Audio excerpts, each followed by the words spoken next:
Some magical traditions have rules on how to dispose of spell ingredients. For example, there are hoodoo spells that specify throwing away your remaining spell ingredients in a moving body of water, like a river. But as my magical practice has evolved, I've come to believe that witches and other spiritual practitioners, we need to be better stewards of the earth. And that means honoring nature and not polluting bodies of water. So I prefer to dispose of my spell ingredients in the garbage can, and this has not affected my spell work. But I recommend that you use your discernment when making such decisions. You may find that your practice changes as you learn more about life, magic, and perhaps incorporate rituals from other traditions. And this is where personalization comes in. This is what I mean by creating a spell that only you could create. So be open to experimentation. Welcome to the You Are the Spell podcast with Aunt Carla. Join me each episode as I teach witches and other spiritual practitioners how to develop magical confidence and sovereignty in their practice. Over the last few episodes, I've focused on how to create your own personalized and powerful spells. In other words, magical spells that only you could create. Part one was about alignment, which is the process of bringing your thoughts, feelings, and actions into harmony with the intentions of your spell. In part two, I talked about the importance of the natural elements of earth, air, fire, and water. Part three was about sympathetic magic, also known as imitative magic, which all magical spells use at some point. Part four, I talked about how your body is a magic wand and how your senses enhance your power. Part five was about magical timing. And while these episodes gave a foundation of what spells incorporate, you might find yourself asking, so what do I do now, Auntie? So, for part six, this final episode in this spell crafting series, today we're talking about put your spell together and how to use everything you've learned so far to create your own spell. After learning about previous points of spellcrafting, you're just about ready to perform your spell. But there are a few loose ends that must not be skipped, and how they differ will depend on your particular spiritual path. If you happen to be a Wiccan witch, or a rootwork conjure person, or perhaps you're from another specific spiritual path, you may do things in a particular way because that's how you were taught by someone in that particular magical tradition. So that might look like certain parts of spell casting, including whether or not you cast a circle before you perform a spell. It might be if you give offerings to certain spirits, you might venerate ancestors, and it may even apply to how you dispose of ingredients afterwards. These things can be determined by your magical path. And you may do things a particular way because that's what you learned or that's how you were taught. And if that is the case, I recommend that your magical tradition come first. And that's because there is power in tradition. A woman once told me about trying to teach her daughter a ritual that had been passed down from her mother and her mother's mother. But when she tried to teach her daughter said, "But that's not how they did it on TikTok." And of course, she was very frustrated. And I told the mother to let her daughter know that magic passed down over the years through a bloodline is always going to be more powerful than anything that you can find on TikTok and YouTube put together because it's a family tradition. And there's a lot of power in that. I also want to say that nothing that you learn from someone else should be abandoned simply because you hear me or anyone else say something different.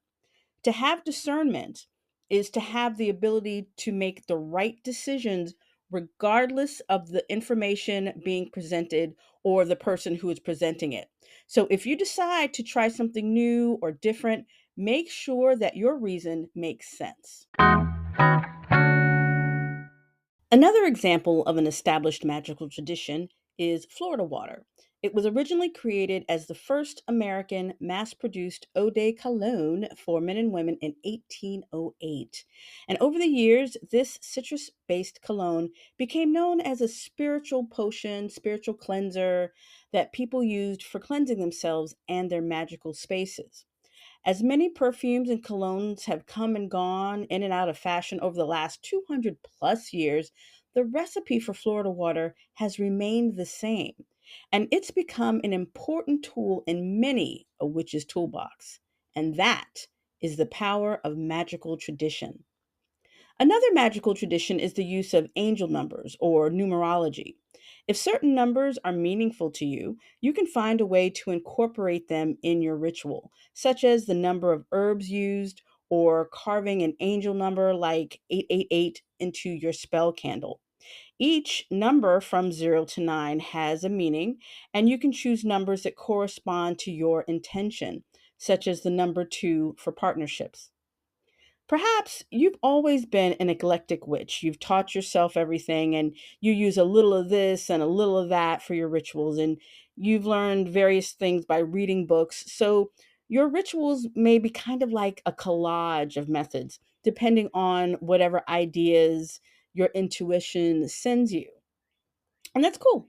Now, in my experience, I grew up learning about hoodoo, but I have added astrology, crystals, and even art magic to my personal practice. In fact, I no longer call what I do hoodoo because my methods have totally changed, and I'd never want to misrepresent what I do now as hoodoo. I will say, though, that the simplicity of hoodoo folk magic is what informs my technique, and the result is the creation of my own brand of witchcraft. As I mentioned, some magical traditions have rules on how to dispose of spell ingredients. And for example, there are hoodoo spells that specify throwing away your remaining spell ingredients into a body of moving water, such as a river. But as my magical practice has evolved, I've come to believe that witches and other spiritual practitioners should be we should be better stewards of the earth, and that means honoring nature by not polluting bodies of water. So, I choose to throw my used spell ingredients in a garbage can.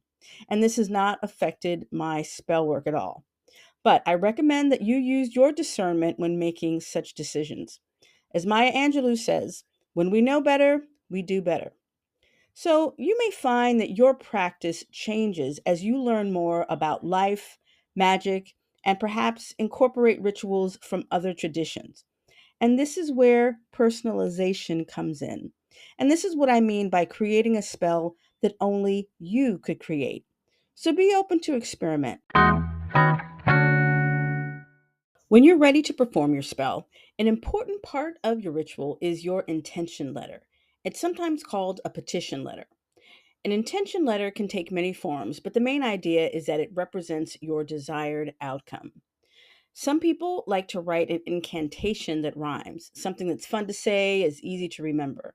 And some witches like to repeat that incantation over and over until they're in a bit of a trance. And similarly, some practitioners like to repeat a particular affirmation. In the hoodoo tradition, the petition letter is basically your desired outcome written as a command, such as the phrase, come to me, written over and over in a circle without raising the pen. This method takes focused concentration to do it right, which is what the spell requires. Other hoodoo spells incorporate Bible psalms that represent the desired outcome, such as the 23rd Psalm for prosperity. Bible Psalms contain the power of magical tradition, and many people think of the Psalms as a book of spells. This is also broom closet magic because you can read a Bible Psalm or you could do it aloud or keep the Bible open to a particular page, and non witches who are around you won't know what it's for. And then it becomes magic hidden in plain sight.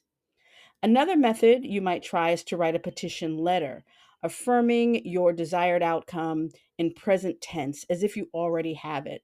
And you can address this letter to your ancestors, to a chosen deity, to God, the universe, higher power, etc.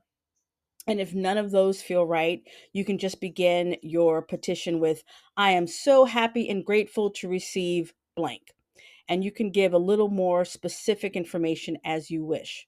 But remember, you are claiming what you want. You are not asking or begging for it. The power here comes in your command and your belief that it is on its way to you. So when you light your candle for your ritual, you can read it out loud as part of your ritual. And then later, you can save, burn, or throw out your intention letter. I like to save my petition letters and I like to tuck them into my book of shadows. I'll often find a petition letter years after I've manifested the thing, and it'll serve as a confidence booster and reminder of what I've been able to do using my magic. So now let's get into the nitty gritty of performing your spell. If you'd like a cheat sheet for creating your own spells, sign up for my 5-day spellcraft email mini course. The link is in the description below. I have what I call my lucky 13 step spell. And if you sign up for my 5-day spellcraft email mini course, you'll receive it on the last day. But if you want to get those 13 steps now, I am happy to break it down. Now, while 13 steps might sound like a lot, it's basically a checklist of how to organize your materials. As the saying goes, plan your work, then work your plan.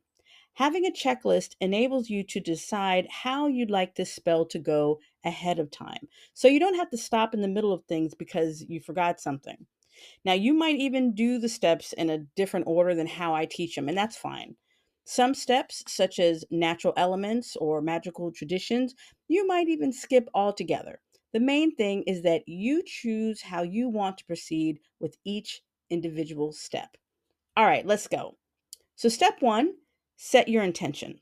That means knowing the desired outcome of your spell. Is it a date for Valentine's Day? Getting into a particular college? Marrying your soulmate? Making your rent payment? Write an intention letter, petition letter, or incantation. And if you want more information on intention letters, review the beginning of this episode. You can also revisit episode 12 on setting intentions for your manifestation. Step two, choose your vessel. Basically, your vessel is the magical tool that represents your manifestation. The items that you add will correspond with your desired outcome. For many spells, the vessel is a large candle that you may have carved into and anointed with oil. Some people may use a poppet to represent the manifestation of healing for themselves or another person. A vessel could be a spiritual bath that you take, in which your body soaks in the herbs associated with your intention. Your vessel could be a crystal grid or even a simple cup of tea that you drink. For more information on that, check out episode 14 on sympathetic magic. Step three, choose natural elements. After you decide on what kind of spell you'd like to do, choose natural elements such as herbs and crystals to amplify your intentions. You can learn more about this on in episode 13 on the elements of magic. Step 4, choose sensory components. Now, you want to also consider your senses and choose meaningful touches for your ritual. For example, if you're a visual person, will you use color magic? Or perhaps you're kinesthetic and you want to add something to eat or to drink afterward. Or maybe you want to do some dancing. It's up to you. And you can learn more about this in episode 15 on Your Body is a Magic Wand. All right, now we're up to step 5. And step 5 is choose magical traditions. Are there any long standing established traditions that you would like to include in your ritual? Perhaps you want to incorporate astrology or numerology. Maybe there's a tool that has been passed down in your family. Remember that there is magic in tradition. For more information on magical traditions, review the beginning of this episode. Step 6, select timing. Timing deals with using astrology to plan when you will perform your ritual. Will you cast your spell on a Tuesday, during a waxing moon, during Aries season, in order to enhance your spell with energy from the planet Mars? You can learn more about this in episode 16 on magical timing for your spells. Next up is step 7, select duration. When considering the duration of your spell, think about your time, energy, and privacy needs. If you want to use a 7-day candle for example, that means that your spell is going to take about 5 to 7 days, depending on how fast your candle burns. If you're doing a series of uncrossing baths, you may want to take them for 3 days in a row. On the other hand, you might choose a birthday candle for a spell that takes only 4 minutes to burn all the way down, or a chime candle that takes about 2 to 3 hours. What you decide as far as duration goes will depend on how much energy you want to raise and how much time and privacy you have available.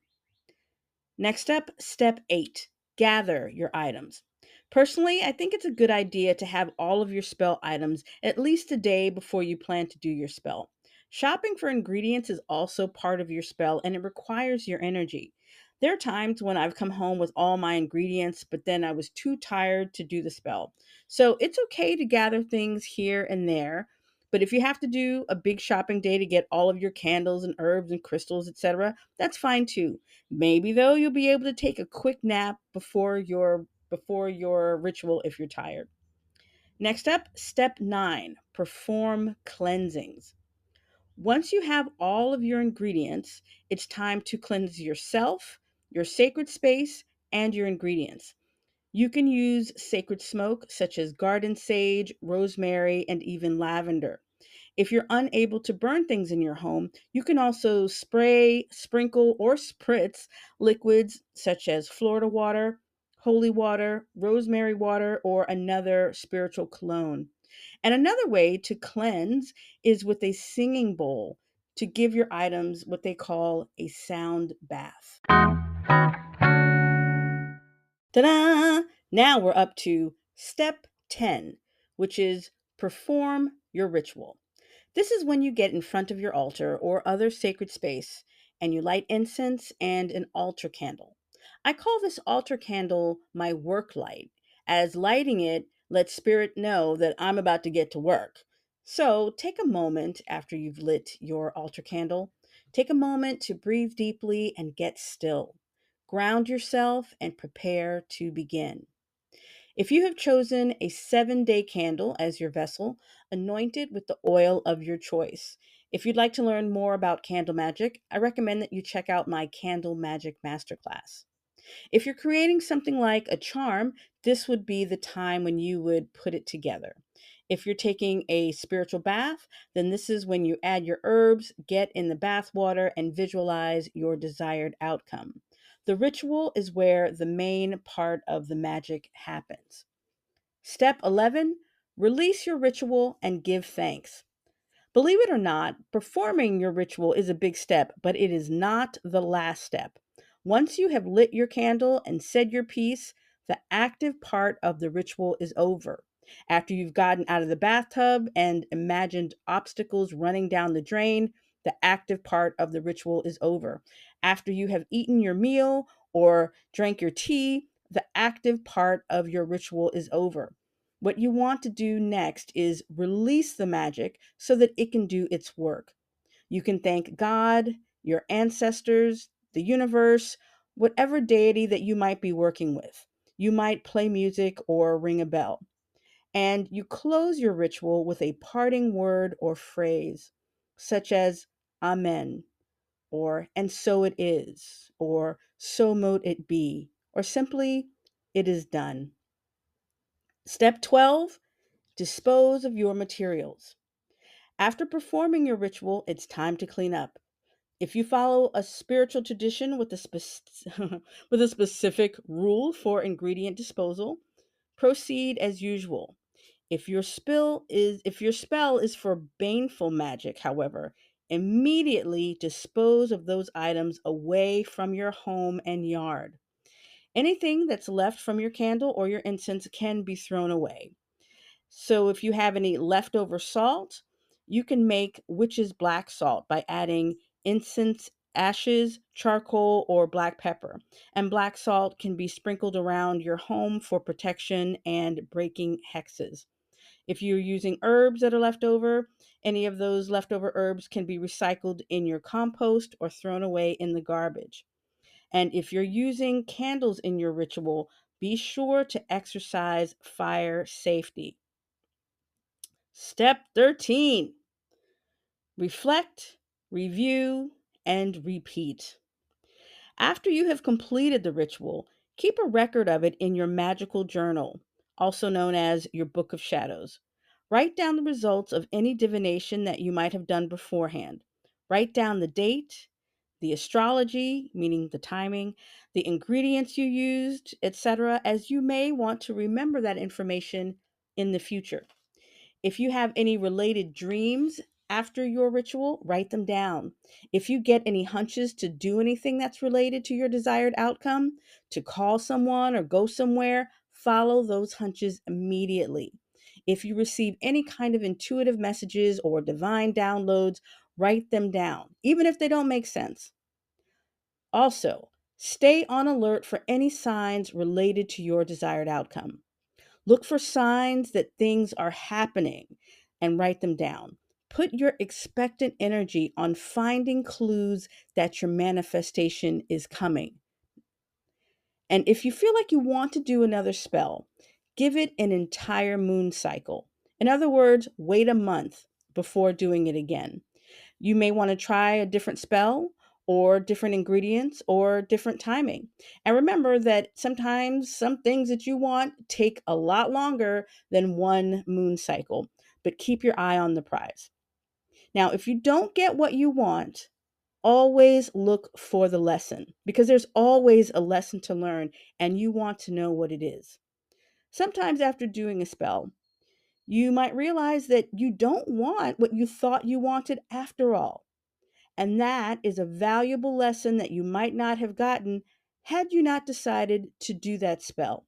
So enjoy using magic as a tool to transform your life because you are magic. If you'd like a cheat sheet for creating your own spells, sign up for my 5-day spellcraft email mini course. The link is in the description below. Thanks for tuning in. Remember to subscribe so that you don't miss an episode, and be sure to tell all your witchy friends. If you have a question or comment, drop me a line at theredsoulflower@gmail.com. That's SOULFLOWER. And I'd love to hear from you. You can also join the Red Soulflower Magic family on Facebook to continue the conversation.